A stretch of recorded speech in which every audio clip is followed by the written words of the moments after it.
إن هذا القرآن يهدي للتي هي أقوم ويبشر المؤمنين الذين يعملون الصالحات أن لهم أجرا كبيرا وأن الذين لا يؤمنون بالآخرة أعتدنا لهم عذابا أليما۔ یقیناً یہ قرآن وہ راستہ دکھاتا ہے جو بہت ہی سیدھا ہے، اور ایمان والوں کو جو نیک اعمال کرتے ہیں اس بات کی خوشخبری دیتا ہے کہ ان کے لیے بہت بڑا اجر ہے، اور یہ کہ جو لوگ آخرت پر یقین نہیں رکھتے ان کے لیے ہم نے دردناک عذاب تیار کر رکھا ہے۔ سامعین، اب آیتوں کی تفسیر سماعت کیجیے۔ اللہ تبارک و تعالی اپنی پاک کتاب کی تعریف میں فرماتے ہیں کہ یہ قرآن بہترین راہ کی طرف رہبری کرتا ہے۔ ایماندار جو ایمان کے مطابق فرمان نبوی پر عمل بھی کریں انہیں یہ بشارت سناتا ہے کہ ان کے لیے اللہ تعالیٰ کے پاس بہت بڑا اجر ہے، انہیں بے شمار ثواب ملے گا، اور جو ایمان سے خالی ہیں انہیں یہ قرآن قیامت کے دن دردناک عذابوں کی خبر دیتا ہے، جیسے اللہ تعالیٰ نے سورہ آل عمران کی آیت نمبر 21 میں فرمایا، فَبَشِّرْهُم بِعَذَابٍ أَلِيمٍ۔ ان کافروں اور مشرکین جھٹلانے والے لوگوں کو اے نبی آپ المناک عذابوں کی خبر پہنچا دیجئے۔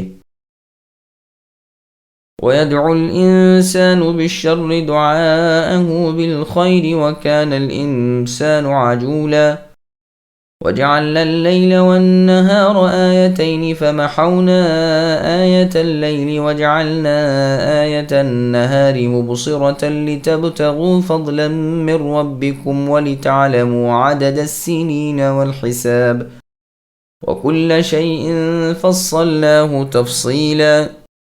اور انسان برائی کی دعائیں مانگنے لگتا ہے، بالکل اس کی اپنی بھلائی کی دعا کی طرح۔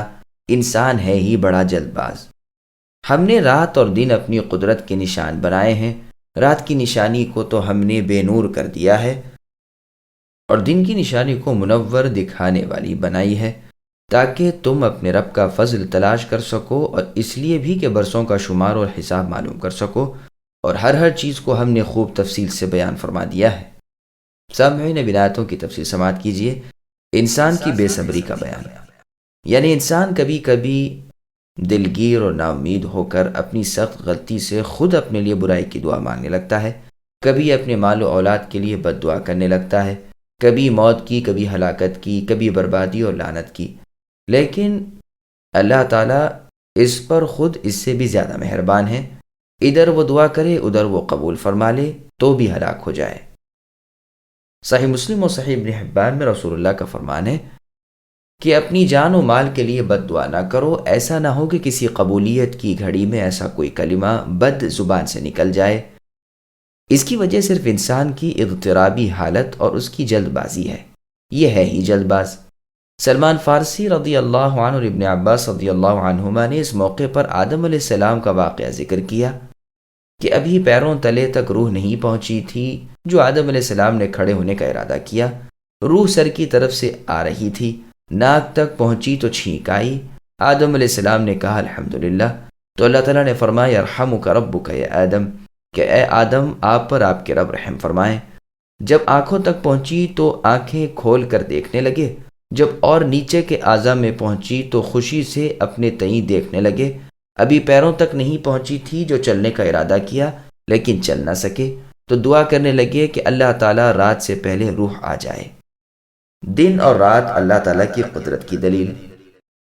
اللہ تعالیٰ اپنی قدرت کی بڑی بڑی نشانیوں میں سے دو کا یہاں بیان فرماتے ہیں کہ دن رات اللہ نے الگ الگ وضع کے بنائے، رات آرام کے لیے، دن تلاش معاش کے لیے، کہ اس میں کام کاج کرو، صنعت و حرفت کرو، سیر و سفر کرو۔ رات دن کے اختلاف سے دونوں کی جمعوں کے، مہینوں کی، برسوں کی گنتی معلوم کر سکو، تاکہ لین دین میں، معاملات میں، قرض میں، مدد میں، عبادت کے کاموں میں سہولت اور پہچان ہو جائے۔ اگر ایک ہی وقت رہتا تو بڑی مشکل ہو جاتی۔ سچ ہے اگر اللہ تعالیٰ چاہتے تو ہمیشہ رات ہی رات رکھتے، کوئی اتنی قدرت نہیں رکھتا کہ دن کر دے، اور اگر اللہ تعالیٰ ہمیشہ دن ہی دن رکھتے تو کس کی مجال تھی کہ رات لا دے۔ یہ نشانات قدرت سننے دیکھنے کے قابل ہیں، یہ اللہ ہی کی رحمت ہے کہ رات سکون کے لیے بنائی اور دن تلاش معاش کے لیے، ان دونوں کو ایک دوسرے کے پیچھے لگاتار آنے والے بنائے تاکہ شکر و نصیحت کا ارادہ رکھنے والے کامیاب ہو سکیں۔ اللہ ہی کے ہاتھ رات دن کا اختلاف ہے، وہ اللہ رات کا پردہ دن پر اور دن کا لفافہ رات پر چڑھا دیتے ہیں۔ سورج چاند اللہ ہی کی ماتحتی میں ہے، ہر ایک اپنے مقرر وقت پر چل پھر رہا ہے۔ وہ اللہ تعالیٰ غالب اور غفار ہیں، وہ صبح کا چاک کرنے والے ہیں۔ اللہ ہی نے رات سکون والی بنائی ہے اور سورج چاند کو مقرر کیا ہے۔ یہ سب کچھ اللہ تعالیٰ زبردست علم والے کا مقرر کیا ہوا اندازہ ہے۔ رات اپنے اندھیرے سے چاند کے ظاہر ہونے سے پہچانی جاتی ہے اور دن روشنی سے اور سورج کے چڑھنے سے معلوم ہو جاتا ہے۔ سورج چاند دونوں ہی روشن اور منور ہیں، لیکن ان میں بھی پورا تفاوت رکھا کہ ہر ایک پہچان لیا جا سکے۔ سورج کو بہت روشن اور چاند کو نورانی اللہ ہی نے کیا ہے۔ منزلیں اللہ ہی نے مقرر کی ہیں تاکہ حساب اور سال معلوم رہیں۔ اللہ تعالیٰ کی یہ پیدائش حق ہے۔ چاند کے بارے میں ایک سوال قرآن میں ہے، لوگ آپ سے اے نبی چاند کے بارے میں پوچھتے ہیں، آپ کہہ دیجئے وہ لوگوں کے لیے اوقات ہیں اور حج کے لیے بھی۔ رات کا اندھیرا ہٹ جاتا ہے اور دن کا اجالا آ جاتا ہے۔ سورج دن کی علامت ہے، چاند رات کا نشان ہے۔ اللہ تعالیٰ نے چاند کو کچھ سیاہی والا پیدا کیا ہے، پس رات کی نشانی چاند کو بنسبت سورج کے مانند کر دیا ہے، اس میں ایک طرح کا دھبا رکھ دیا ہے۔ چنانچہ ابن القوا نے امیر المؤمنین علی بن ابی طالب رضی اللہ عنہ سے پوچھا کہ چاند میں یہ چھائی کیسی ہے؟ آپ رضی اللہ عنہ نے فرمایا، اسی کا بیان اس آیت میں ہے کہ ہم نے رات کے نشان یعنی چاند میں محویت دھندلکا ڈال دیا اور دن کا نشان خوب روشن ہے۔ یہ چاند سے زیادہ منور اور چاند سے بہت بڑا ہے۔ دن رات کو دو نشانیاں مقرر کر دی ہیں، پیدائش ہی ان کی اسی طرح کی ہے۔ یہ تمام روایات تفسیر ابن جریر طبری کی ہیں۔ وَكُلَّ إِنسَانٍ أَلْزَمْنَاهُ طَائِرَهُ فِي عُنُقِهِ وَنُخْرِجُ لَهُ يَوْمَ الْقِيَامَةِ كِتَابًا يَلْقَاهُ مَنْشُورًا اقْرَأْ كِتَابَكَ كَفَى بِنَفْسِكَ الْيَوْمَ عَلَيْكَ حَسِيبًا۔ اور ہم نے ہر انسان کی برائی بھلائی کو اس کے گلے لگا دیا ہے، اور بروز قیامت ہم اس کے سامنے اس کا نام اعمال نکالیں گے، جسے وہ اپنے روبرو یعنی بالکل سامنے کھلا ہوا پالے گا۔ لے خود ہی اپنی کتاب آپ ہی پڑھ لے، آج تو آپ ہی اپنا خود حساب لینے کو کافی ہے۔ سامعین اب آیتوں کی تفسیر سماعت کیجیے۔ ہر کوئی اپنا نام اعمال دیکھ لے گا۔ گزشتہ آیتوں میں زمانے کا ذکر کیا جس میں انسان کے اعمال ہوتے ہیں۔ اب یہاں فرمایا ہے کہ اس کا جو عمل ہوتا ہے بھلا ہو یا برا، وہ اس پر چپک جاتا ہے۔ نیکی کا نیک بدلہ ملے گا، بدی کا بد، خواہ وہ کتنی ہی کم مقدار میں کیوں نہ ہو۔ جیسے اللہ نے سورہ زلزال کی آیت نمبر 5 اور 6 میں فرمایا، جس کا ترجمہ ہے، ذرا برابر کی خیر اور اتنی ہی شر ہر شخص قیامت کے دن دیکھ لے گا۔ اور جیسے سورہ طور کی آیت نمبر 16 میں فرمایا، جس کا ترجمہ ہے، ہر انسان کے داہنی اور بائنی جانب وہ فرشتے بیٹھے ہوئے ہیں، جو بات بھی انسان منہ سے نکالے وہ اسی وقت اس کو ٹانک لیتے ہیں۔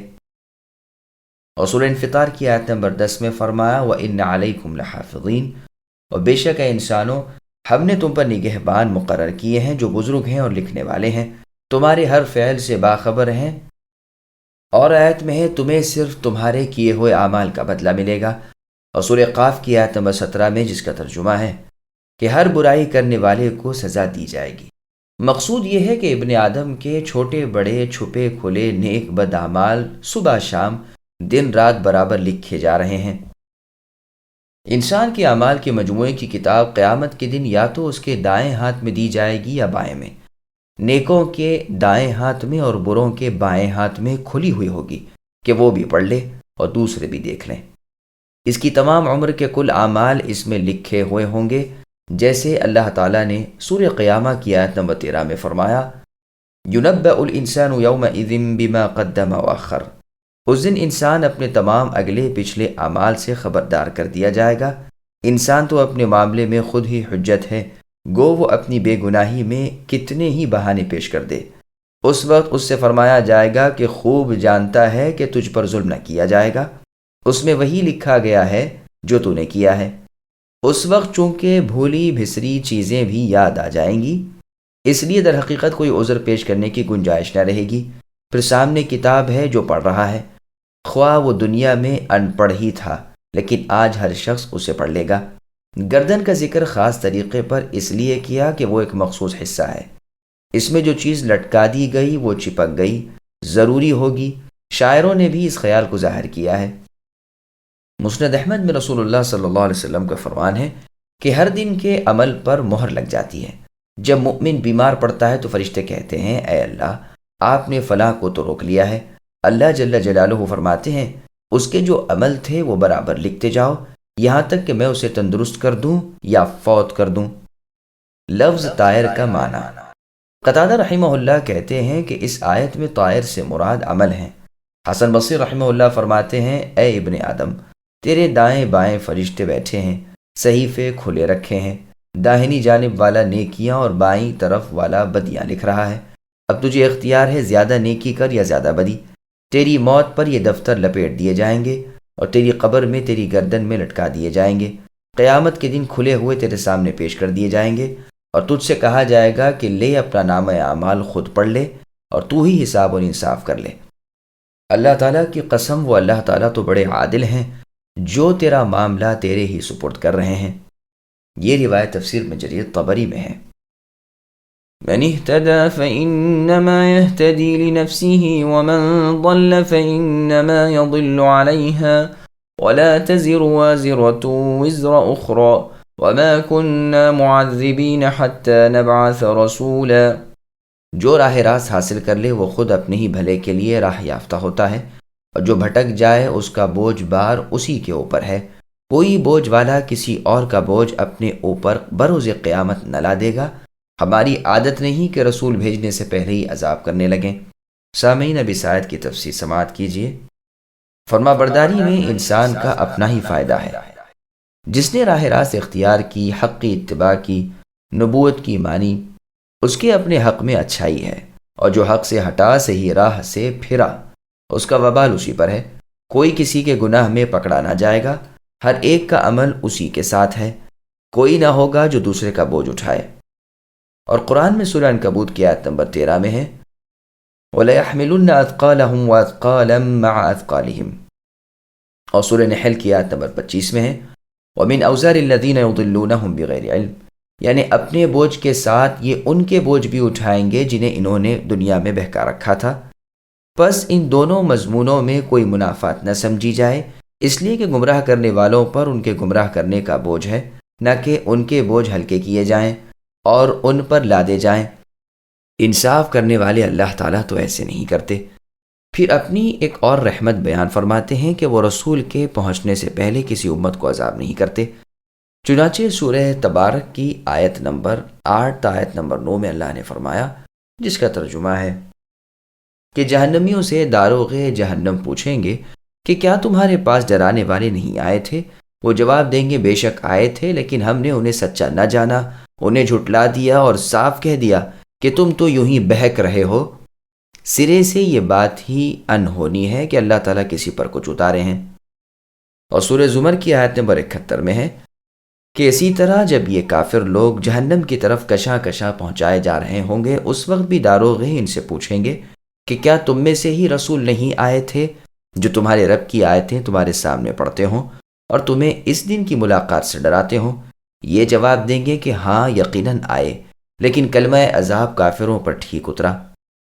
اور سورہ فاتر کی آیت نمبر 37 میں اللہ نے فرمایا، جس کا ترجمہ ہے کہ کفار جہنم میں پڑے چیخ رہے ہوں گے کہ یا اللہ ہمیں اس سے نکال دیجئے، تو ہم اپنے قدیم کرتوت چھوڑ اب نیک اعمال کریں گے۔ تو ان سے کہا جائے گا کہ کیا میں نے تمہیں اتنی عمر نہیں دی تھی کہ اگر نصیحت حاصل کرنا چاہتے تو کر سکتے تھے؟ اور میں نے تم میں اپنے رسول بھی بھیجے تھے جنہوں نے خوب آگاہ کر دیا تھا۔ اب تو عذاب برداشت کرو، ظالموں کا کوئی مددگار نہیں۔ الغرض اور بھی بہت سی آیتوں سے ثابت ہے کہ اللہ تعالیٰ بغیر رسول بھیجے کسی کو جہنم میں نہیں بھیجتے۔ صحیح بخاری میں سورہ اعراف کی آیت نمبر 57 کی تفسیر میں ایک لمبی حدیث مروی ہے کہ ان رحمت اللہ قریب من المحسنین، جس میں ہے کہ جنت و دوزخ کا آپس میں مکالمہ ہوا، آپس میں دونوں نے بات کی۔ پھر ہے کہ جنت کے بارے میں اللہ تعالیٰ اپنی مخلوق میں سے کسی پر ظلم نہ کریں گے، اور وہ جہنم کے لیے ایک مخلوق نو پیدا کر دیں گے جو اس میں ڈال دی جائے گی۔ وہ کہتی رہے گی کہ کیا ابھی اور زیادہ ہے؟ اس کی بابت علماء کی ایک جماعت نے بہت کچھ کلام کیا ہے۔ دراصل یہ جنت کے بارے میں ہے، اس لیے کہ وہ دار فضل ہے اور جہنم دار عدل ہے۔ اس میں بغیر عذر توڑے، بغیر حجت ظاہر کیے کوئی داخل نہ کیا جائے گا۔ اس لیے حافظان حدیث کی ایک جماعت کا خیال ہے کہ راوی کو اس میں الٹا یاد رہ گیا، اور اس کی دلیل بخاری و مسلم کی وہ روایت ہے جس میں اسی حدیث کے آخر میں ہے کہ دوزخ پر نہ ہوگی یہاں تک کہ اللہ تعالیٰ اس میں اپنا قدم رکھ دیں گے۔ اس وقت وہ کہے گی، یعنی جہنم، بس بس، اور اس وقت بھر جائے گی اور چاروں طرف سے سمٹ جائے گی۔ اللہ تعالیٰ کسی پر ظلم نہ کریں گے، ہاں جنت کے لیے ایک نئی مخلوق پیدا کریں گے۔ باقی رہا یہ مسئلہ کہ کافروں کے جو نابالغ چھوٹے بچے بچپن میں مر جاتے ہیں، اور جو دیوانے لوگ ہیں اور بہرے، اور جو ایسے زمانے میں گزرے ہیں جس وقت زمین پر کوئی رسول یا دین کی صحیح تعلیم نہیں ہوتی اور انہیں دعوت اسلام نہیں پہنچتی، اور جو بالکل بڈھے حواس باختہ ہوں، ان کے لیے کیا حکم ہے؟ اس بارے میں شروع سے اختلاف چلا آ رہا ہے۔ ان کے بارے میں جو حدیثیں ہیں وہ میں آپ کے سامنے بیان کرتا ہوں، پھر ائمہ محدثین کا کلام بھی ذکر کروں گا۔ اللہ تعالیٰ مدد فرمائے۔ مسند ابی اعلیٰ موصلی میں ہے کہ رسول اللہ صلی اللہ علیہ وسلم سے مسلمانوں کی اولاد کے بارے میں سوال ہوا کہ وہ بچپن میں فوت ہو جاتے ہیں تو ان کا کیا حکم ہے؟ تو رسول اللہ نے فرمایا وہ اپنے بال بچوں کے ساتھ ہے۔ پھر مشرکین کی اولاد کے بارے میں پوچھا گیا تو آپ نے فرمایا وہ اپنے باپوں کے ساتھ ہے۔ تو کہا گیا اللہ کے رسول انہوں نے کوئی عمل تو نہیں کیا؟ رسول اللہ نے فرمایا ہاں، لیکن اللہ تعالیٰ بخوبی جانتے ہیں۔ حافظ ابو بکر احمد ابن عمرو ابن عبد الخالق البزار رحمہ اللہ اپنی مسند میں روایت کرتے ہیں کہ رسول اللہ نے فرمایا قیامت کے دن اہل جاہلیت اپنے بوجھ اپنی کمروں پر لادے ہوئے آئیں گے اور اللہ کے سامنے عذر کریں گے کہ نہ ہمارے پاس آپ کے کوئی رسول پہنچے، نہ ہمیں آپ کا کوئی حکم پہنچا، اگر ایسا ہوتا تو ہم جی کھول کر مان لیتے۔ اللہ تعالیٰ فرمائیں گے اچھا اب اگر حکم کروں تو مان لو گے؟ وہ کہیں گے ہاں ہاں بے شک بلا چوں چرا۔ اللہ تبارک و تعالیٰ فرمائیں گے اچھا جاؤ جہنم کے پاس جا کر اس میں داخل ہو جاؤ۔ یہ چلیں گے یہاں تک کہ اس کے پاس پہنچ جائیں گے۔ اب جو اس کا جوش اور اس کی آواز اور اس کے عذاب دیکھیں گے تو واپس آ جائیں اور کہیں گے اے اللہ ہمیں اس سے آپ بچا لیجئے۔ اللہ تعالیٰ فرمائیں گے دیکھو تم اقرار کر چکے ہو کہ میری فرما برداری کرو گے، پھر یہ نافرمانی کیوں؟ وہ کہیں گے اچھا اب سے مان لیں گے اور کر گزریں گے۔ چنانچہ ان سے مضبوط عہد و پیمان لیے جائیں گے، پھر یہی حکم ہوگا۔ یہ جائیں گے اور پھر خوف زدہ ہو کر واپس لوٹیں گے اور کہیں گے اے اللہ ہم تو ڈر گئے، ہم سے تو اس فرمان پر کاربند نہیں ہوا جاتا۔ اب اللہ تعالیٰ فرمائیں گے تم نافرمانی کر چکے، اب جاؤ ذلت کے ساتھ جہنمی بن جاؤ۔ رسول اللہ صلی اللہ علیہ وسلم فرماتے ہیں کہ اگر پہلی مرتبہ یہ بحکم الہی اس میں کود جاتے تو آتش دوزخ ان پر سرد پڑ جاتی اور ان کا ایک رواں بھی نہ جلاتی۔ امام بزار رحمہ اللہ فرماتے ہیں اس حدیث کا متن معروف نہیں، ایوب سے صرف عباد ہی روایت کرتے ہیں اور عباد سے صرف ریحان ابن سعیدی روایت کرتے ہیں۔ میں یعنی ابن کثیر کہتا ہوں انہیں ابن حبان نے ثقابت لایا ہے۔ یحییٰ ابن معین اور نسائی کہتے ہیں ان میں کوئی ڈر خوف کی بات نہیں۔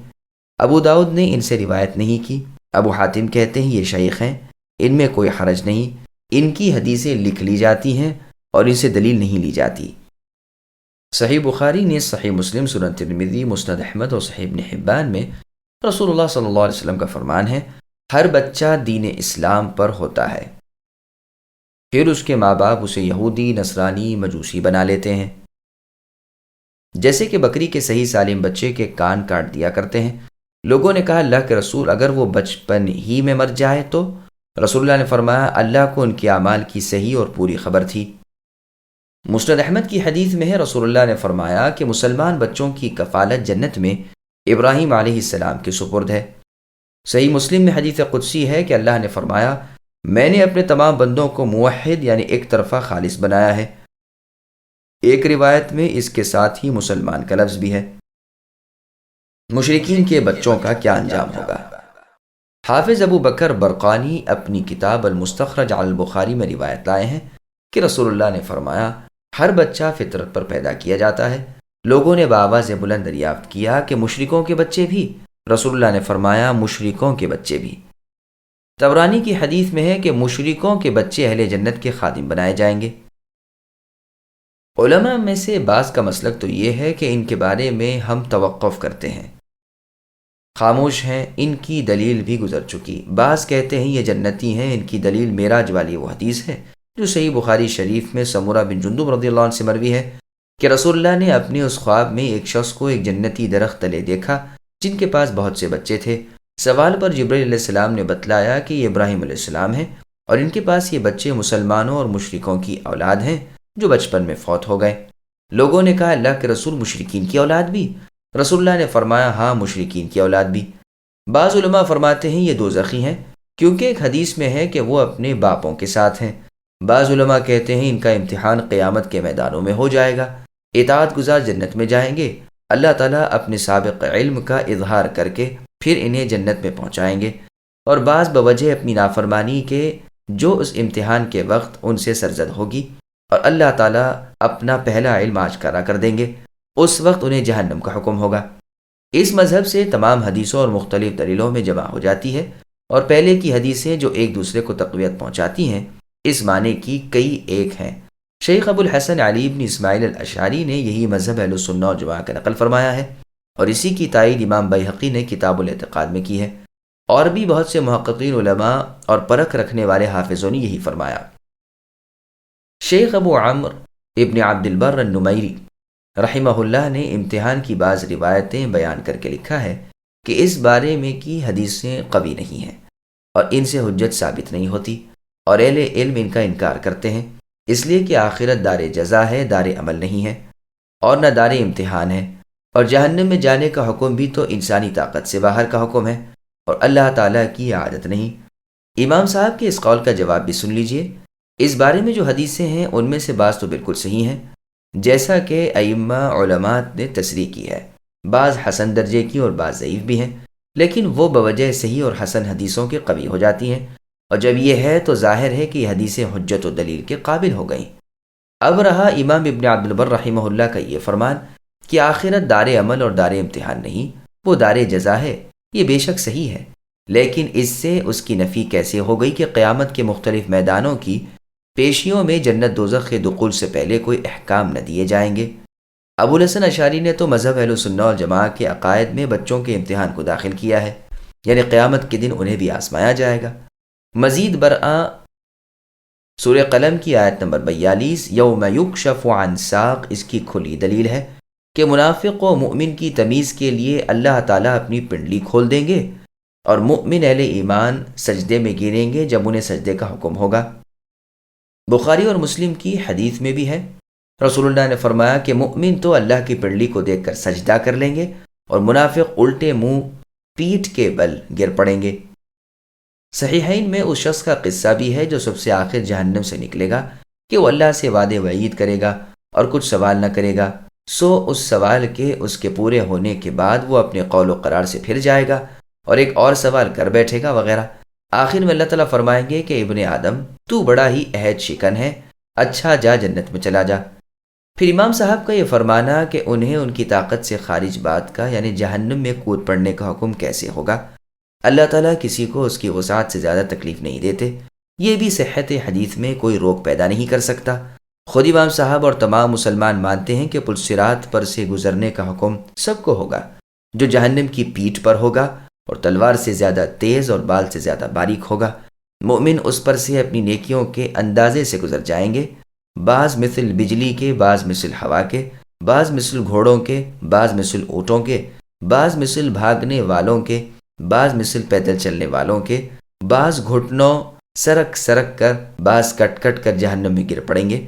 بس جب یہ چیز وہاں ہے تو انہیں جہنم میں کود پڑنے کا حکم تو اس سے کوئی بڑا نہیں، بلکہ یہ اس سے بڑا اور بہت بھاری ہے۔ اور سنیے، صحیح بخاری اور مسلم کی حدیث میں ہے، رسول اللہ نے فرمایا کہ دجال کے ساتھ آگ اور باغ ہوگا۔ رسول اللہ نے مومنوں کو حکم دیا کہ وہ جسے آگ دیکھ رہے ہیں اس میں سے پئیں، وہ ان کے لیے ٹھنڈک اور سلامتی کی چیز ہے۔ بس یہ صاف نظیر ہے اس واقعے کی۔ اور لیجئے، بنو اسرائیل نے جب گوسالہ پرستی کی، اس کی سزا میں اللہ تعالیٰ نے حکم دیا کہ وہ آپس میں ایک دوسرے کو قتل کریں۔ ایک ابر نے آ کر انہیں ڈھانپ لیا، اب جو تلوار چلی تو صبح ہی صبح ابر پھٹنے سے پہلے ان میں سے 70,000 آدمی قتل ہو چکے تھے۔ بیٹے نے باپ کو اور باپ نے بیٹے کو قتل کیا، کیا یہ حکم اس حکم سے کم تھا؟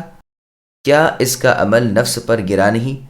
پھر تو اس کی نسبت بھی کہہ دینا چاہیے تھا کہ اللہ تعالیٰ کسی نفس کو اس کی برداشت سے زیادہ تکلیف نہیں دیتے۔ معلوم ہوا کہ یہ موقف بالکل غلط ہے، اور صحیح یہی ہے کہ قیامت کے دن اللہ تعالیٰ اپنے بندوں میں سے جن کا امتحان لینا چاہیں گے امتحان ہوگا، جیسا کہ ہم نے وضاحت کر دی۔ مذکورہ مسئلے میں حافظ ابن کثیر رحمہ اللہ کی مزید وضاحت۔ ان تمام بحثوں کی صاف ہونے کے بعد اب سنیے، مشرکین کے بچپن میں مرے ہوئے بچوں کی بابت بھی بہت سی اقوال ہیں۔ ایک یہ کہ یہ سب جنتی ہیں۔ ان کی دلیل وہی معراج والی حدیث ہے جس میں ابراہیم علیہ السلام کے پاس مشرکوں اور مسلمانوں کے بچوں کو رسول اللہ نے دیکھا، اور دلیل ان کی مسند کی وہ روایت بھی ہے جو پہلے گزر چکی کہ رسول اللہ نے فرمایا بچے جنت میں ہیں۔ ہاں، امتحان ہونے کی جو حدیثیں گزریں وہ ان میں سے مخصوص ہیں۔ پس جن کی نسبت رب العالمین کو معلوم ہے کہ وہ مطیع اور فرمانبردار ہیں، ان کی روحیں عالم برزخ میں ابراہیم علیہ السلام کے پاس ہیں، اور مسلمانوں کے بچوں کی روحیں بھی، اور جن کی نسبت اللہ تعالیٰ جانتے ہیں کہ وہ قبول کرنے والی نہیں، ان کا امر اللہ کے سپرد ہے۔ وہ قیامت کے دن جہنمی ہوں گے، جیسے کہ احادیث امتحان سے ظاہر ہے۔ ابو الحسن اشعری نے اسے اہل السنہ سے نقل کیا ہے۔ اب کوئی تو کہتا ہے کہ یہ مستقل طور پر جنتی ہیں، کوئی کہتا ہے یہ اہل جنت کے خادم ہیں۔ گو ایسی حدیث ابو داؤد طیالسی میں ہے، لیکن اس کی سند ضعیف ہے، واللہ اعلم۔ دوسرا قول یہ ہے کہ مشرکوں کے بچے بھی اپنے باپ دادوں کے ساتھ جہنم میں جائیں گے، جیسے کہ مسند وغیرہ کی حدیث میں ہے کہ رسول اللہ صلی اللہ علیہ وسلم نے فرمایا وہ یعنی مشرکین کے بچے اپنے باپ دادوں کے تابع دار ہیں۔ یہ سن کر عائشہ رضی اللہ عنہ نے پوچھا بھی کہ باوجود بے عمل ہونے کے؟ رسول اللہ نے فرمایا وہ کیا عمل کرنے والے تھے اسے اللہ تعالیٰ بخوبی جانتے ہیں۔ سنن نبی داؤد میں عائشہ رضی اللہ عنہ فرماتی ہیں میں نے رسول اللہ سے مسلمانوں کی اولاد کے بارے میں سوال کیا کہ جب وہ بچپن ہی میں فوت ہو جائے تو ان کا کیا حکم ہے؟ تو رسول اللہ نے فرمایا وہ اپنے باپ دادوں کے ساتھ ہیں۔ میں نے کہا مشرکوں کی اولاد؟ رسول اللہ نے فرمایا وہ اپنے باپ دادوں کے ساتھ ہیں۔ میں نے کہا کہ بغیر اس کے کہ انہوں نے کوئی عمل کیا ہو؟ رسول اللہ نے فرمایا وہ کیا کرتے یہ اللہ تعالیٰ کے علم میں ہے۔ سنن نبی داؤد میں حدیث ہے رسول اللہ نے فرمایا زندہ درگور کرنے والی اور زندہ درگور شدہ دوزخی ہیں۔ سلمہ ابن قیس الاشجعی رضی اللہ عنہ فرماتے ہیں میں اپنے بھائی کو لیے ہوئے رسول اللہ کی خدمت میں حاضر ہوا اور کہا کہ اللہ کے رسول ہماری ماں جاہلیت کے زمانے میں مر گئی ہیں، وہ صلہ رحمی کرنے والی اور مہمان نواز تھیں۔ ہماری ایک نابالغ بہن کو انہوں نے زندہ دفن کر دیا تھا۔ رسول اللہ نے فرمایا ایسا کرنے والی اور جس کے ساتھ ایسا کیا گیا دونوں دوزخی ہیں۔ یہ اور بات ہے کہ وہ اسلام کو پالے اور اسے قبول کر لے۔ یہ روایت مسند احمد کی ہے۔ تیسرا قول یہ ہے کہ ان کے بارے میں توقف کرنا چاہیے، کوئی فیصلہ کن بات ایک طرفہ نہ کہنی چاہیے۔ ان کا اعتماد رسول اللہ کے اس فرمان پر ہے جس کو امام بخاری اور مسلم نے اپنی صحیح میں ذکر کیا کہ آپ نے فرمایا کہ اعمال کا صحیح اور پورا علم اللہ کو ہے۔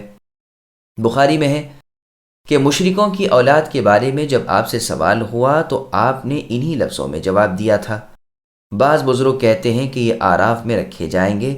اس قول کا بھی نتیجہ یہی ہے کہ یہ جنتی ہیں، اس لیے کہ آراف کوئی رہنے سہنے کی جگہ نہیں، یہاں والے بالآخر جنت میں ہی جائیں گے، جیسے کہ سورہ آراف کی تفسیر میں ہم اس کی تقریر کر آئے ہیں، واللہ اعلم۔ مؤمنوں کے فوت ہو جانے والے بچے کہاں ہوں گے؟ یہ تو تھا اختلاف مشرکوں کی اولاد کے بارے میں، لیکن مؤمنوں کی نابالغ اولاد کے بارے میں تو علماء کا بلا اختلاف یہی قول ہے کہ وہ جنتی ہیں، جیسے کہ امام احمد رحمہ اللہ کا قول ہے اور یہی لوگوں میں مشہور بھی ہے، اور انشاءاللہ عز و جل ہمیں بھی یہی امید ہے۔ لیکن بعض علماء سے منقول ہے کہ وہ ان کے بارے میں توقف کرتے ہیں اور کہتے ہیں کہ سب سچے اللہ تعالیٰ کی مرضی اور اللہ کی چاہت کے ماتحت ہیں۔ اہل الحدیث کی ایک جماعت اس طرف بھی گئی ہے۔ موطا امام مالک کے ابواب القدر کی حدیثوں میں بھی کچھ اسی جیسا ہے۔ گو امام مالک رحمہ اللہ کا کوئی فیصلہ اس میں نہیں، لیکن بعض متاخرین کا قول ہے کہ مسلمان بچے تو جنتی ہیں اور مشرکوں کے بچے مشیت الہی کے ماتحت ہیں۔ ابن عبد البر نے اس بات کو اسی وضاحت سے بیان کیا ہے، لیکن یہ قول اجنبیت کا حامل ہے۔ کتاب التذکرہ میں قرطبی رحمہ اللہ نے بھی فرمایا ہے، واللہ اعلم۔ اس بارے میں ان بزرگوں نے ایک یہ بھی حدیث وارد کی ہے جس کو امام مسلم نیز سنن نبی داؤد اور سنن ابن ماجہ میں ان حضرات نے ذکر کیا کہ انصاریوں کے ایک بچے کے جنازے میں رسول اللہ کو بلایا گیا تو ام المومنین عائشہ رضی اللہ عنہ نے فرمایا، اس بچے کو مرحباً ہو، یہ تو جنت کی چڑیا ہے، نہ برائی کا کوئی کام کیا نہ اس زمانے کو پہنچا۔ تو رسول اللہ صلی اللہ علیہ وسلم نے فرمایا، اس کے سوا کچھ اور بھی؟ اے عائشہ سنو، اللہ تعالیٰ نے جنت اور جنتیوں کو مقرر کر دیا ہے، حالانکہ وہ اپنے باپ کی پیٹھ میں تھے۔ اسی طرح اللہ نے جہنم کو پیدا کیا ہے اور اس میں جلنے والے پیدا کیے ہیں، حالانکہ وہ ابھی اپنے باپوں کی پیٹھوں میں ہیں۔ چونکہ یہ مسئلہ صحیح دلیل بغیر ثابت نہیں ہو سکتا، اور لوگ اپنی بے علمی کے باعث بغیر ثبوت اشارے کے اس میں کلام کرنے لگے ہیں، اس لیے علماء کی ایک جماعت نے اس میں کلام کرنا ہی ناپسند کر رکھا ہے۔ ابن عباس رضی اللہ عنہما نیز قاسم ابن محمد ابن ابی بکر صدیق اور محمد ابن حنفیہ رحمہم اللہ وغیرہ کا مذہب یہی ہے۔ ابن عباس رضی اللہ عنہما نے تو منبر پر خطبے میں فرمایا تھا کہ رسول اللہ کا ارشاد ہے کہ اس امت کا کام ٹھیک ٹھاک رہے گا، یعنی امت صراط مستقیم پر قائم رہے گی، گمراہ نہ ہوگی، جب تک کہ یہ بچوں کے بارے میں اور تقدیر کے بارے میں کچھ کلام نہ کریں گے، یعنی یہ کہ بچے جو بلوغت سے پہلے فوت ہو جاتے ہیں ان کا کیا انجام ہوگا، اور اسی طرح اللہ تعالیٰ نے برائی اور بھلائی دونوں کو کیوں مقدر کیا، یعنی ان چیزوں کے بارے میں جو گفتگو کریں گے تو وہ سیدھی راہ سے بہک جائیں گے۔ امام ابن حبان کہتے ہیں مراد اس سے مشرکوں کے بچوں کے بارے میں کلام نہ کرنا ہے، اور کتابوں میں یہ روایت عبداللہ رضی اللہ عنہ کے اپنے قول سے موقوفاً مروی ہے۔ یہ روایت صحیح ابن حبان، مستدرک حاکم اور مسند بزار میں موجود ہے۔ وَإِذَا أَرَدْنَا أَن نُهْلِكَ قَرْيَةً أَمَرْنَا مُتْرَفِيهَا فَفَسَقُوا فِيهَا فَحَقَّ عَلَيْهَا الْقَوْلُ فَدَمَّرْنَاهَا تَدْمِيرًا وَكَمْ أَهْلَكْنَا مِنَ الْقُرُونِ مِن بَعْدِ نُوحٍ وَكَفَى بِرَبِّكَ بِذُنُوبِ عِبَادِهِ خَبِيرًا بَصِيرًا۔ اور جب ہم کسی بستی کی ہلاکت کا ارادہ کر لیتے ہیں تو وہاں کے خوشحال لوگوں کو کچھ حکم دیتے ہیں، وہ اس بستی میں کھلی نافرمانی کرنے لگتے ہیں تو ان پر بات ثابت ہو جاتی ہے، پھر ہم اسے تہہ و بالا کر دیتے ہیں۔ ہم نے نوح علیہ السلام کے بعد بھی بہت سی قومیں ہلاک کر دیں۔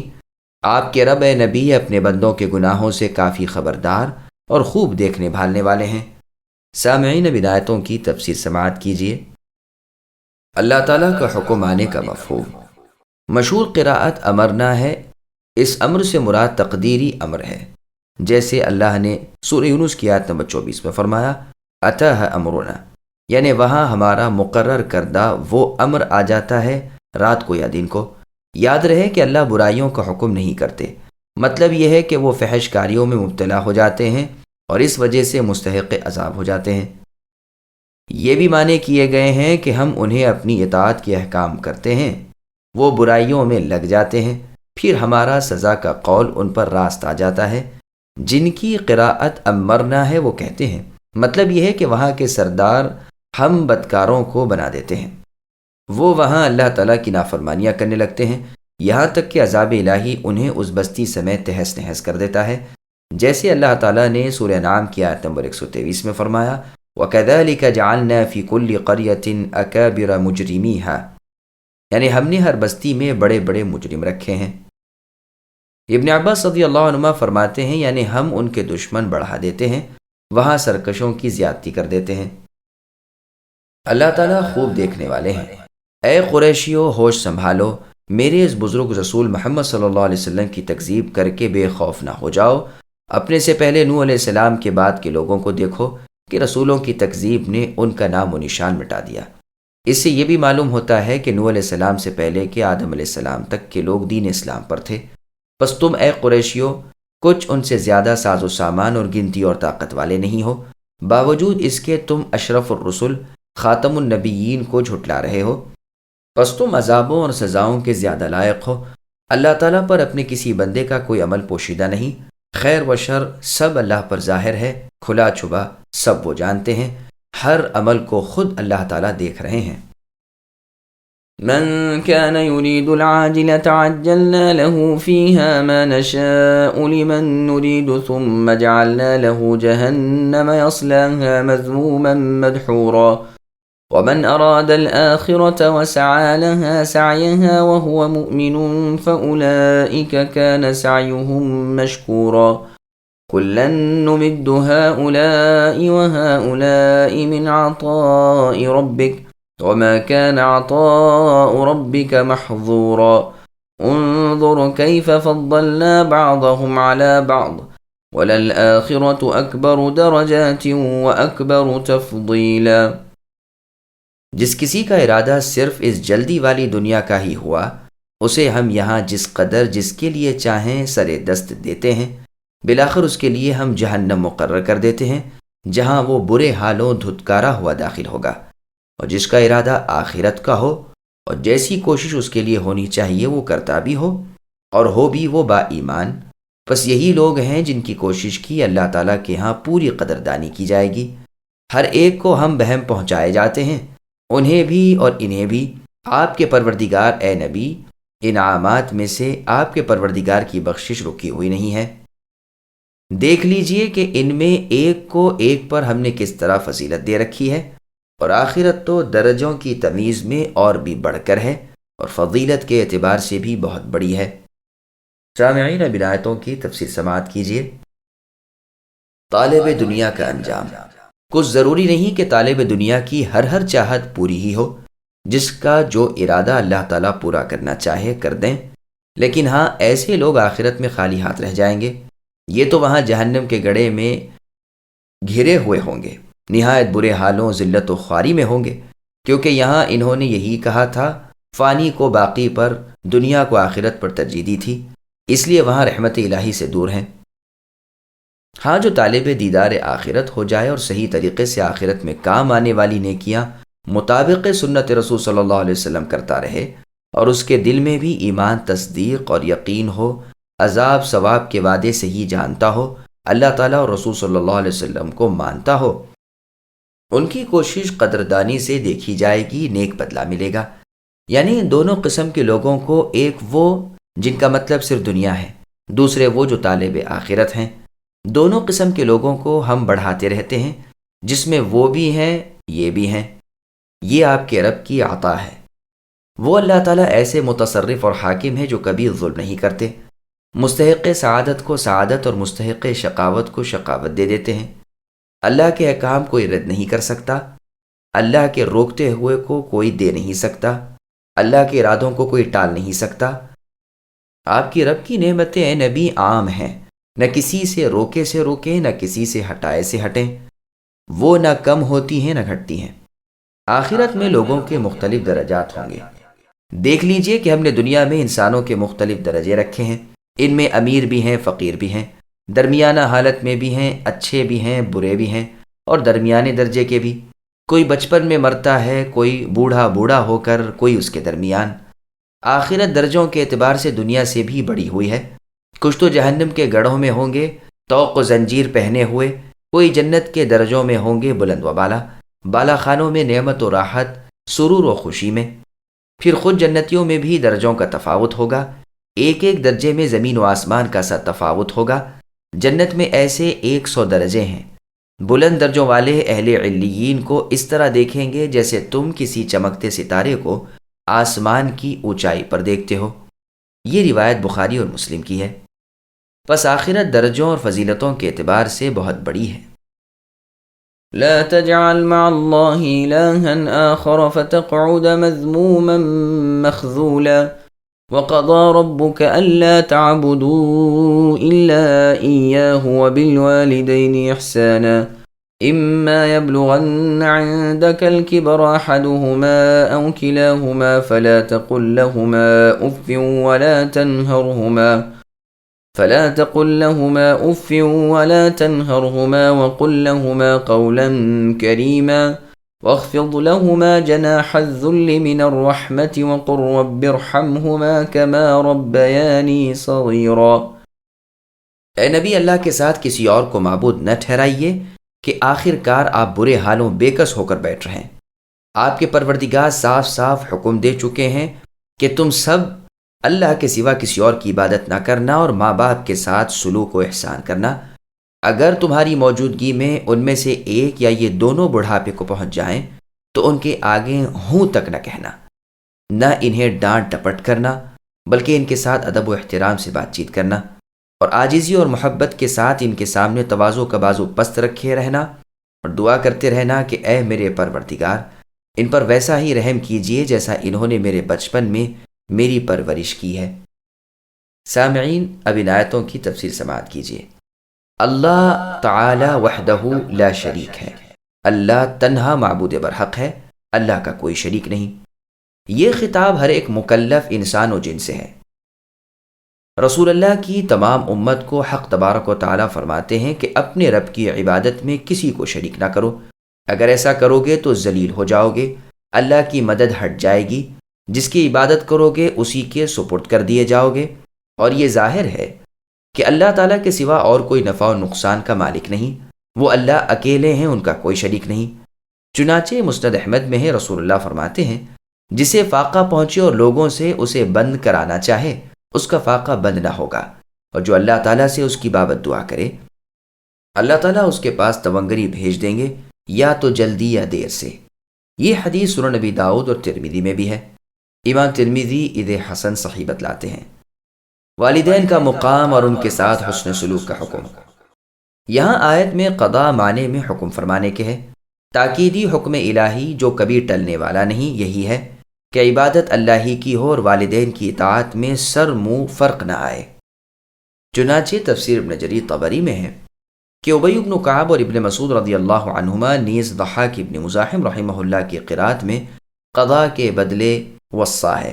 یہ دونوں حکم ایک ساتھ جیسے یہاں ہیں ایسے ہی اور بھی بہت سی آیتوں میں ہیں، جیسے اللہ تعالیٰ نے سورہ لقمان کی آیت نمبر 14 میں فرمایا انشکر لی ولی والدیک الآیہ، یعنی اے انسان تو میرا شکر کر اور اپنے ماں باپ کا بھی احسان مند رہ، خصوصاً ان کے بڑھاپے کے زمانے میں ان کا پورا ادب کرنا، کوئی بری بات زبان سے نہ نکالنا، یہاں تک کہ ان کے سامنے ہوں بھی نہ کرنا، نہ کوئی ایسا کام کرنا جو انہیں برا معلوم ہو، اپنا ہاتھ ان کی طرف بے ادبی سے نہ بڑھانا، بلکہ ادب، عزت اور احترام کے ساتھ ان سے بات چیت کرنا، نرمی اور تہذیب سے گفتگو کرنا، ان کی رضامندی کے کام کرنا، دکھ نہ دینا، ستانا نہیں، ان کے سامنے تواضع، عاجزی، فروتنی اور خاکساری سے رہنا، ان کے لیے ان کے بڑھاپے میں ان کے انتقال کے بعد دعائیں کرتے رہنا، خصوصاً یہ دعا کہ اے اللہ ان پر یعنی میرے ماں باپ پر رحم کیجئے جیسے رحم سے انہوں نے میرے بچپن کے زمانے میں میری پرورش کی ہے۔ ہاں، ایمانداروں کو کافروں کے لیے دعا کرنی منع ہو گئی ہے، گو وہ ماں باپ ہی صحیح، جیسا کہ تفسیر ابن جریر طبری میں یہ بات موجود ہے۔ ماں باپ سے سلوک و احسان کے احکام کی حدیثیں بہت سی ہیں۔ چنانچہ سنن ترمذی اور ادب المفرد البخاری میں ایک روایت ہے کہ رسول اللہ صلی اللہ علیہ وسلم نے ممبر پر چڑھتے ہوئے 3 دفعہ آمین کہی۔ جب رسول اللہ سے وجہ دریافت کی گئی تو آپ نے فرمایا میرے پاس جبرائیل علیہ السلام آئے اور کہا اے نبی، اس شخص کی ناک خاک آلودہ ہو یعنی وہ ذلیل ہو جائے جس کے پاس آپ کا ذکر ہو اور اس نے آپ پر درود بھی نہ پڑھا ہو، اللہم صلی علی محمد النبی الامی، کہیے آمین۔ چنانچہ میں نے آمین کہی۔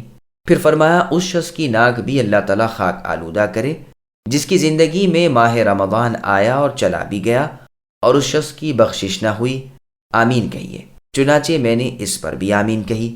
پھر فرمایا اللہ تعالیٰ اسے بھی برباد کرے جس نے اپنے ماں باپ کو یا ان میں ایک کو پا لیا اور پھر بھی ان کی خدمت کر کے جنت میں نہ پہنچ سکا، کہیے آمین۔ میں نے کہا آمین۔ مسند احمد کی ایک حدیث میں ہے رسول اللہ نے فرمایا جس نے اپنے ماں باپ کو یا دونوں میں سے کسی ایک کو پا لیا پھر بھی دوزخ میں گیا، اللہ تعالیٰ اسے اپنی رحمت سے دور کرے۔ مسند احمد کی ایک روایت میں ہے کہ ماں باپ کی نسبت یہ بھی ہے کہ اللہ تعالیٰ اسے دور کرے اور اسے برباد کرے، اور صحیح مسلم نیز مسند احمد کی ایک روایت میں یہ بھی ہے کہ 3 مرتبہ اس کے لیے آپ نے یہ بد دعا کی ہے۔ اور سنن ترمذی نیز ابن ابی حبان کی روایت میں ہے کہ رسول اللہ کا نام سن کر درود نہ پڑھنے والے اور ماہ رمضان میں بخشش الہی سے محروم رہ جانے والے اور ماں باپ کی خدمت اور رضامندی سے جنت میں نہ پہنچنے والے کے لیے خود رسول اللہ صلی اللہ علیہ وسلم کا یہ بد دعا کرنا منقول ہے۔ سنن نبی داؤد میں ہے کہ ایک انصاری صحابی نے رسول اللہ صلی اللہ علیہ وسلم سے سوال کیا کہ میرے ماں باپ کے انتقال کے بعد بھی ان کے ساتھ میں کوئی حسن سلوک کر سکتا ہوں؟ رسول اللہ نے فرمایا ہاں، 4 سلوک: ان کے جنازے کی نماز، ان کے لیے دعائے استغفار، ان کے وعدوں کو پورا کرنا، ان کے دوستوں کی عزت کرنا اور وہ صلہ رحمی جو صرف ان کی وجہ سے ہو، یہ ہے وہ سلوک جو ان کی موت کے بعد بھی تو ان کے ساتھ کر سکتا ہے۔ والدہ کا حق۔ چنانچہ سنن نسائی، سنن ابن ماجہ وغیرہ میں ہے کہ ایک شخص نے رسول اللہ صلی اللہ علیہ وسلم سے کہا، ہے اللہ کے رسول، میں جہاد کے ارادے سے آپ کی خدمت میں خوشخبری لے کر آیا ہوں۔ رسول اللہ نے فرمایا، تمہاری ماں ہے؟ اس نے کہا ہاں۔ فرمایا، جاؤ اسی کی خدمت میں لگے رہو، جنت اس کے پیروں کے پاس ہے۔ دوبارہ سہ بارہ اس نے مختلف مواقع پر اپنی یہی بات دہرائی، اور یہی جواب رسول اللہ صلی اللہ علیہ وسلم نے بھی دہرایا۔ نیز سنن ابن ماجہ میں رسول اللہ صلی اللہ علیہ وسلم کا فرمان ہے، اللہ تعالیٰ تمہیں تمہارے باپوں کی نسبت وصیت فرماتے ہیں، اللہ تعالیٰ تمہاری ماؤں کی نسبت وصیت فرماتے ہیں۔ پچھلے جملے کو 3 بار بیان فرمایا، پھر فرما کر فرمایا، اللہ تعالیٰ تمہیں قرابت داروں کی بابت وصیت کرتے ہیں، سب سے زیادہ نزدیک والا، پھر اس کے پاس والا۔ اور مسند احمد میں ہے، آپ فرماتے ہیں، دینے والے کا ہاتھ اونچا ہے، اپنی ماں سے سلوک کرو اور اپنے باپ سے اور بہن سے اور اپنے بھائی سے، پھر جو اس کے بعد قریب ہو، اسی طرح درجہ بدرجہ۔ ان احادیث سے کسی کو یہ ہرگز نہ سمجھنا چاہیے کہ اللہ کے رسول صلی اللہ علیہ وسلم نے ماں باپ کی اطاعت کا جو حکم فرمایا ہے، اس سے مراد یہ ہے کہ ماں باپ اگر اللہ اور اس کے رسول کی نافرمانیوں کو بھی حکم دیں تو ان کی بات کو تسلیم کرنا اور ان کی اطاعت کرنا ہے، ایسا نہیں، کیونکہ دوسری احادیث سے یہ بات ثابت ہے، جیسا کہ رسول اللہ نے فرمایا، لا طاعت لمخلوق فی معصیت الخالق، خالق کی نافرمانی میں مخلوق کی اطاعت نہ کی جائے گی۔ لیکن ہاں، اس بات کا خیال ضرور رہے کہ ماں باپ کو سمجھانے اور حق واضح کرنے کے لیے نرمی کا لہجہ اور انتہائی ادب کا رویہ اختیار کرنا ضروری ہے، ورنہ اللہ کے ہاں گنہگار ہوں گے۔ ربكم أعلم بما في نفوسكم إن تكونوا صالحين فإنه كان للأوابين غفورا۔ جو کچھ تمہارے دلوں میں ہے اسے تمہارے رب اللہ تعالیٰ بخوبی جانتے ہیں، اگر تم نیک ہو تو وہ اللہ تعالیٰ تو رجوع کرنے والوں کو بخشنے والے ہیں۔ سامعین، اب اس آیت کی تفسیر سماعت کیجیے۔ توبہ کرنے والوں کے لیے حکم الہی، اس سے مراد وہ لوگ ہیں جن سے جلدی میں اپنے ماں باپ کے ساتھ کوئی ایسی بات ہو جاتی ہے جسے وہ اپنے نزدیک عیب کی اور گناہ کی بات نہیں سمجھتے، چونکہ ان کی نیت بخیر ہوتی ہے، اس لیے اللہ تعالیٰ ان پر رحمت کرتے ہیں۔ جو نیکی اور اطاعت کے کاموں میں ماں باپ کا فرما بردار ہو اور نمازی ہو، اس کی خطائیں اللہ تعالیٰ کے ہاں معاف ہیں۔ یہ بات تفسیر ابن جریر طبری میں ہے۔ کہتے ہیں کہ اوابین وہ لوگ ہیں جو مغرب اور عشاء کے درمیان نوافل پڑھیں، بعض کہتے ہیں جو ضحیٰ یعنی چاشت کی نماز ادا کرتے رہیں، جو ہر گناہ کے بعد توبہ کر لیا کریں، جو جلدی سے بھلائی کی طرف لوٹ آیا کریں، تنہائی میں اپنے گناہوں کو یاد کر کے خلوص دل سے استغفار کر لیا کریں۔ عابدہ کہتے ہیں جو برابر ہر مجلس سے اٹھتے ہوئے یہ دعا پڑھ لیا کریں، اللہم اغفر لی ما اصبت فی مجلسی ھذا، یعنی اے اللہ جو کچھ میں نے اس مجلس میں غلط یا آپ کے رضامندی کے خلاف کوئی بات اپنی زبان سے نکالی ہو یا کوئی ایسی حرکت سرزد ہوئی ہو تو آپ اسے بخش دیجیے۔ ابن جریر رحمہ اللہ فرماتے ہیں، اولا قول یہ ہے، زیادہ لائق، کہ جو گناہ سے توبہ کر لیا کریں، نافرمانی سے اطاعت کی طرف آ جایا کریں، اللہ تعالیٰ کے ناپسندیدہ کاموں کو ترک کر کے اللہ کی رضامندی اور پسندیدگی کے کام کرنے لگیں۔ یہی قول بہت ٹھیک ہے، کیونکہ اواب مشتق ہے اوب سے اور اس کے معنی رجوع کرنے کے ہیں، جیسے عرب کہتے ہیں ایبا فلان، اور جیسے قرآن مجید سورہ غاشیہ کی آیت نمبر 25 میں اللہ کا فرمان ہے، ان الینا ایابہم، ان سب کا لوٹنا ہماری ہی طرف ہے۔ صحیح بخاری میں ہے، رسول اللہ صلی اللہ علیہ وسلم جب سفر سے لوٹتے تو فرماتے، آئبون تائبون عابدون لربنا حامدون، یعنی ہم لوٹنے والے، توبہ کرنے والے، عبادتیں کرنے والے اور اپنے رب اللہ تعالیٰ کی ہم تعریفیں کرنے والے ہیں۔ وآت ذا القربى حقه والمسكين وابن السبيل ولا تبذر تبذيرا إن المبذرين كانوا إخوان الشياطين وكان الشيطان لربه كفورا وإما تعرضن عنهم ابتغاء رحمة من ربك ترجوها فقل لهم قولا ميسورا۔ اور رشتہ داروں کا اور مسکینوں کا اور مسافروں کا حق ادا کرتے رہو، اور اسراف اور بے جا خرچ سے بچو۔ بے جا اڑانے والے شیطانوں کے بھائی ہیں، اور شیطان اپنے پروردگار کا بڑا ہی ناشکرا ہے۔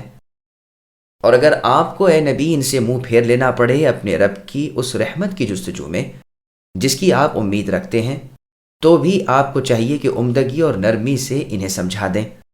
سامعین، اب ان آیتوں کی تفسیر سماعت کیجیے۔ صلہ رحمی کا حکم۔ ماں باپ کے ساتھ سلوک و احسان کا حکم دے کر اب قرابت داروں کے ساتھ صلہ رحمی کا اللہ تعالیٰ حکم دیتے ہیں۔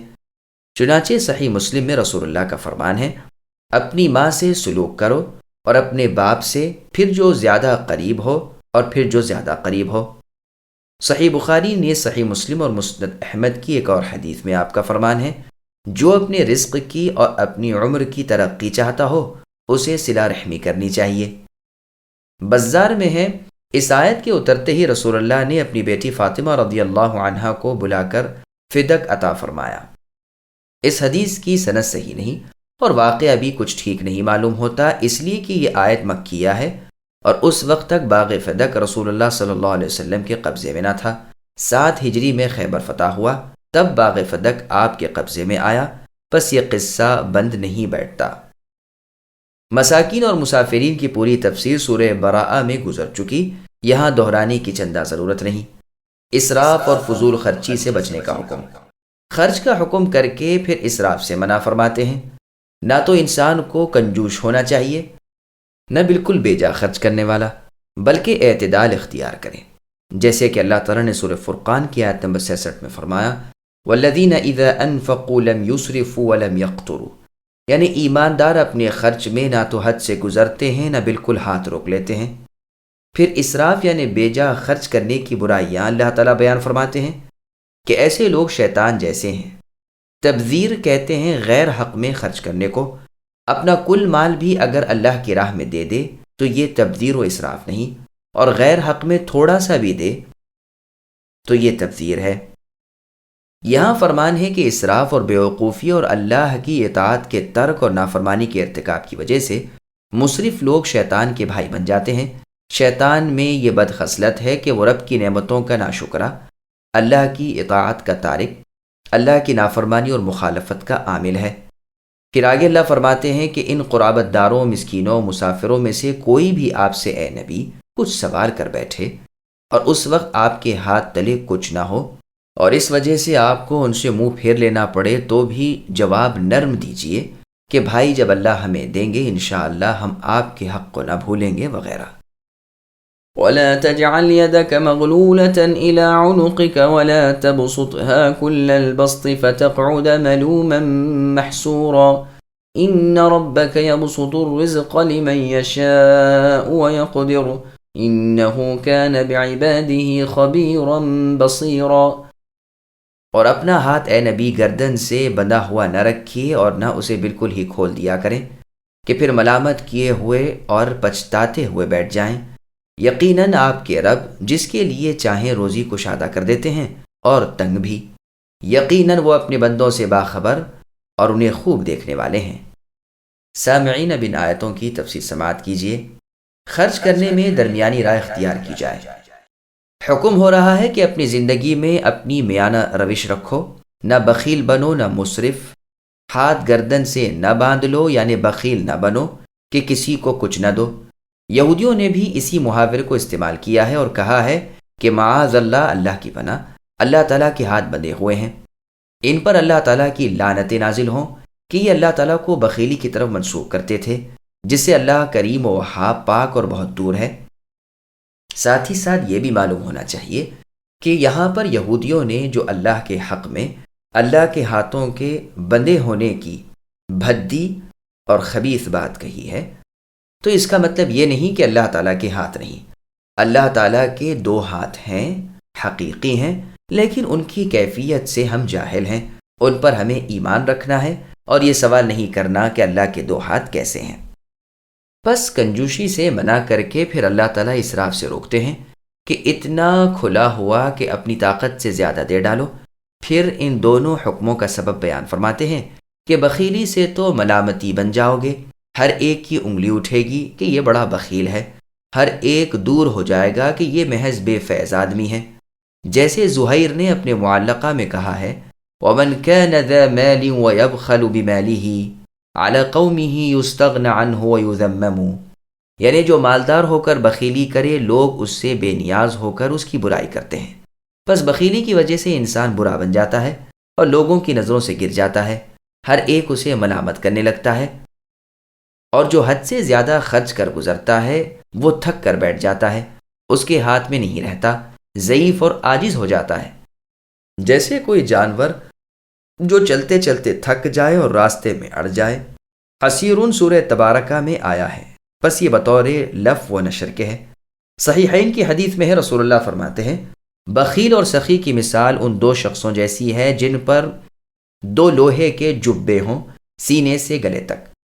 سخی تو جوں جوں خرچ کرتا ہے اس کی کڑیاں ڈھیلی ہوتی جاتی ہیں اور اس کے ہاتھ کھلتے جاتے ہیں اور وہ جبہ بڑھ جاتا ہے یہاں تک کہ اس کی پوریوں تک پہنچ جاتا ہے اور اس کے اثر کو مٹاتا ہے۔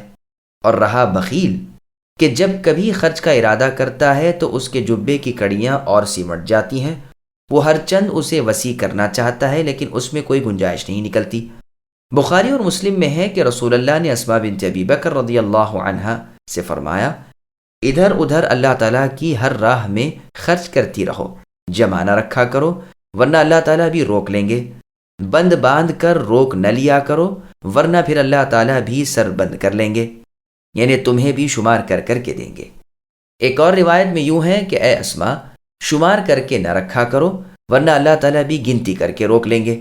صحیح مسلم میں ہے کہ رسول اللہ صلی اللہ علیہ وسلم نے ابو ہریرہ رضی اللہ عنہ سے فرمایا کہ آپ اللہ کی راہ میں خرچ کیا کریں، اللہ تعالیٰ آپ کو اور دیں گے۔